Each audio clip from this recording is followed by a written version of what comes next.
तो दोस्तों ये रात का समय है और हम कुछ शेयर करने वाले हैं कंस्ट्रक्शन और लाइफ स्टाइल के बारे में। कुत्ता का आवाज स्पष्ट सुनाई दे रहा होगा, दूसरे कुत्ते को अपने मोहल्ला में नहीं घुसने देता है। तो सिविल इंजीनियर का जो लाइफ होता है, खास करके जो प्राइवेट सेक्टर में है या कंस्ट्रक्शन कंपनी में है या गवर्नमेंट में भी है, कंस्ट्रक्शन कंपनी में है, तो लाइफ बहुत टफ है। ठीक है। अब कंस्ट्रक्शन का काम एक हो सकता है कि आपको जो फील्ड मिला हो या साइट मिला हो वो प्लेन एरिया में हो, जैसे उत्तर प्रदेश में बहुत सारा एरिया है प्लेन, बिहार में है, वेस्ट बंगाल में है। हो सकता है कि रॉकी हो जैसे साउथ इंडिया में रहता है, प्लेटो एरिया में।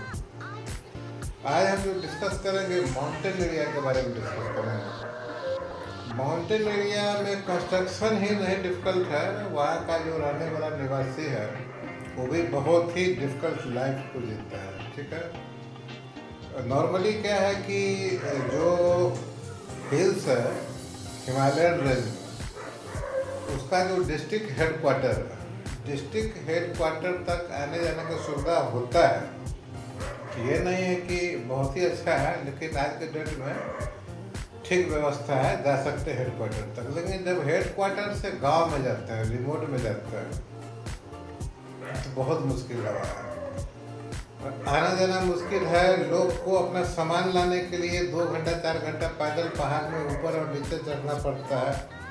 पीने का पानी की व्यवस्था भी कहीं दूर, अगर वाटर सप्लाई का सिस्टम उन लोगों के पास नहीं है तो दूर से पहाड़ के झरने या खुला से पानी इकट्ठा करना पड़ता है। लाइफ बहुत ही टफ है। ठीक है।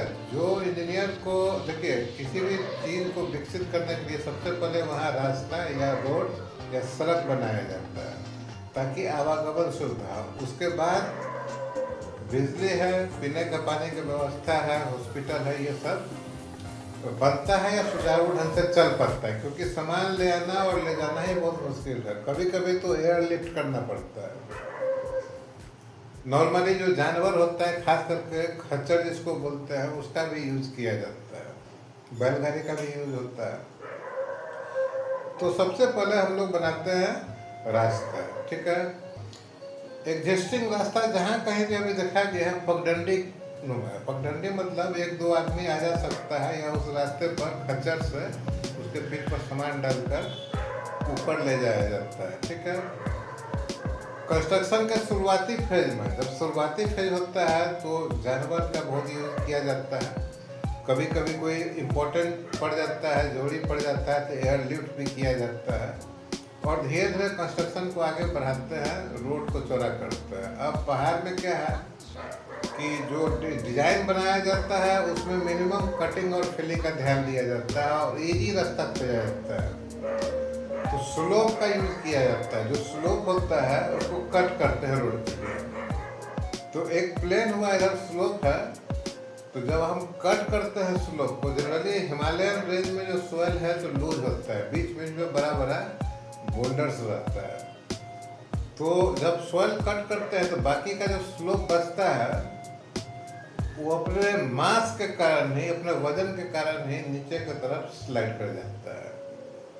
ठीक है। ये मैन मेड लैंडस्लाइड होता है। जो प्राकृतिक रूप से लैंडस्लाइड है वो अलग टाइप का होता है, लेकिन जो कंस्ट्रक्शन करते हैं उसके कारण जो लैंडस्लाइड होता है वो मैन मेड होता है, बहुत ही खतरनाक होता है।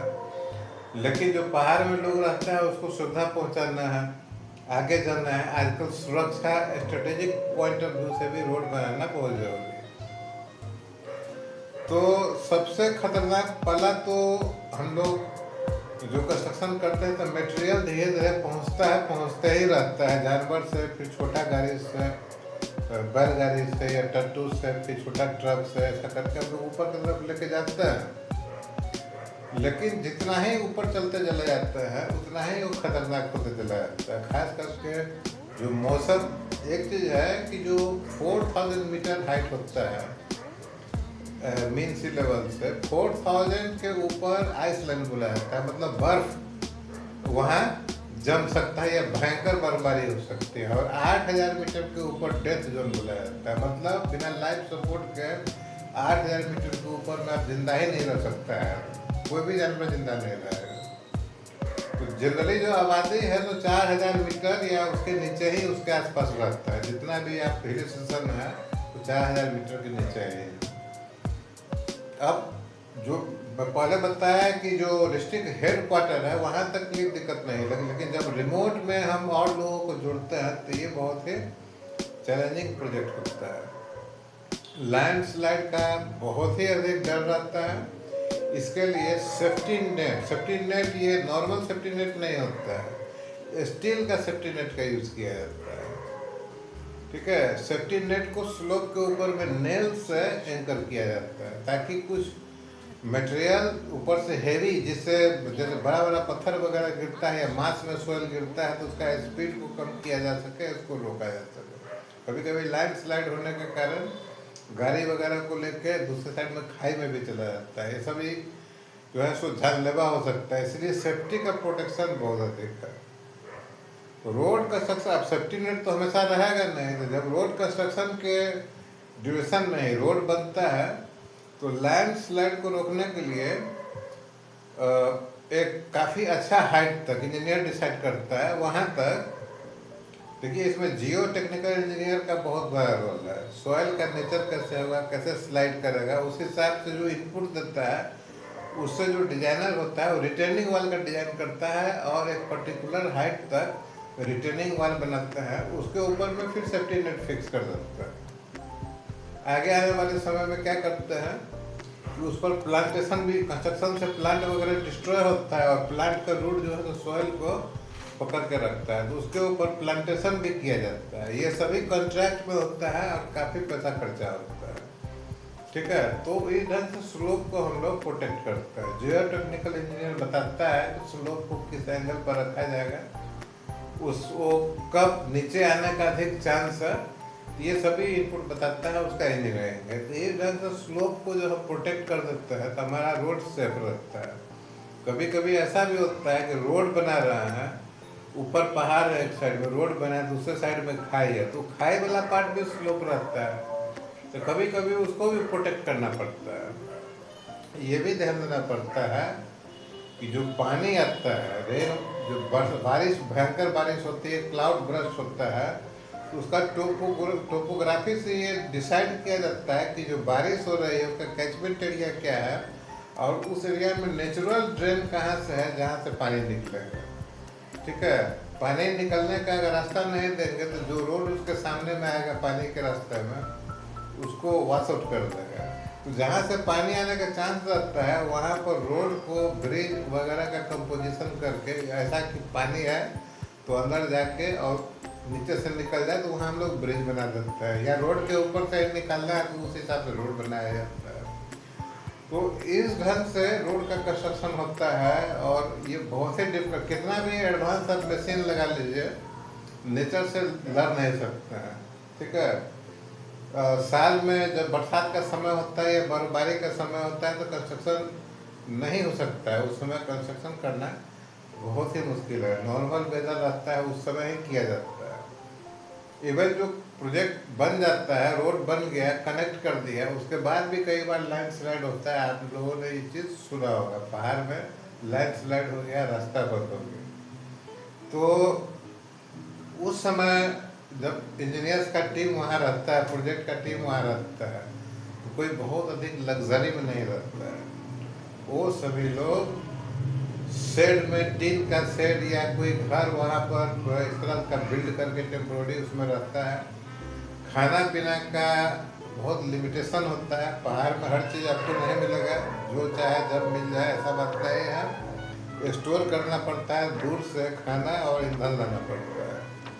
ठीक है, अब वहाँ का जो वासी है ओरिजिनल, वो तो एक्वांटेड होता है इस सब चीज़ से, वो लोग के पास अपना अनाज होता है, एक लिमिट में होता है सब चीज़। लेकिन जब प्रोजेक्ट साइड चलता है तो लेबर है, इंजीनियर है, स्टाफ है, वो सब के लिए खाना की व्यवस्था करना भी एक चैलेंज होता है।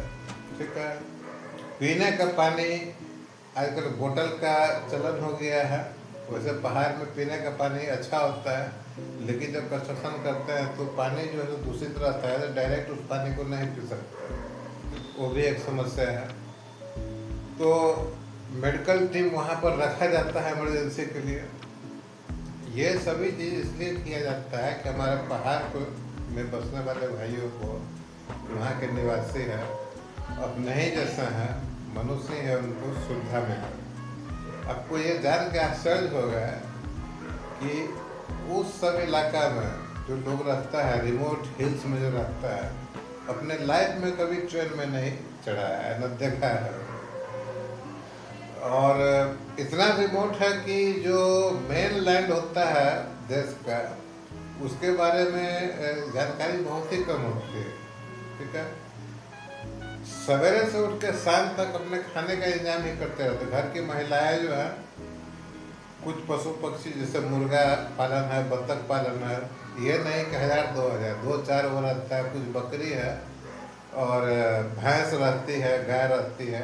गाय अधिक रखा जाता है, और अधिक ऊंचा जाने पर जो एक पशु होता है, भैंस गाय ऐसा ही होता है, याक, उसको रखता है लोग।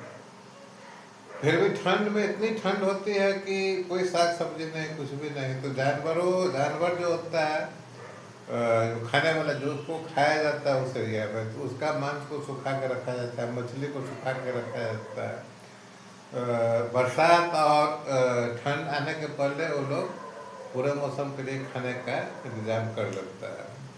ठीक है, उस समय कंस्ट्रक्शन का काम भी, जब मौसम खराब है, कंस्ट्रक्शन का काम भी नहीं हो पाता है। ये बहुत बड़ा चैलेंज है। इसीलिए खास करके हिमालयन रीजन में आप रख लीजिए कि ये मेरे हिसाब से करीब करीब 2500 किलोमीटर का लेंथ है हिमालय का। तो आप कश्मीर से लेकर और नॉर्थ ईस्टर्न स्टेट तक, आसाम, मणिपुर, सब हर जगह कनेक्टिविटी बहुत ही मुश्किल है, इतना आसान नहीं है। कई जगह पर हेलीपैड बना के जो है तो ट्रांसपोर्ट का सुविधा दिया गया, हेलीकॉप्टर से। अभी भी माउंटेन में हर जगह एयरपोर्ट नहीं बना है। एयरपोर्ट बनाना मुश्किल है कि उतना समतल लैंड मिलेगा ही नहीं। जितना एयरपोर्ट का स्ट्रिप के लिए चाहिए उतना मिलने वाला नहीं है। इसीलिए रोड जो है और रेलवे, ये दो ट्रांसपोर्ट का सुविधा है, जिसमें रेलवे को नॉर्थ ईस्टर्न इंडिया में जो मणिपुर है, त्रिपुरा है, उस स्टेट को कनेक्ट करने का कोशिश कर रहा है रेलवे से।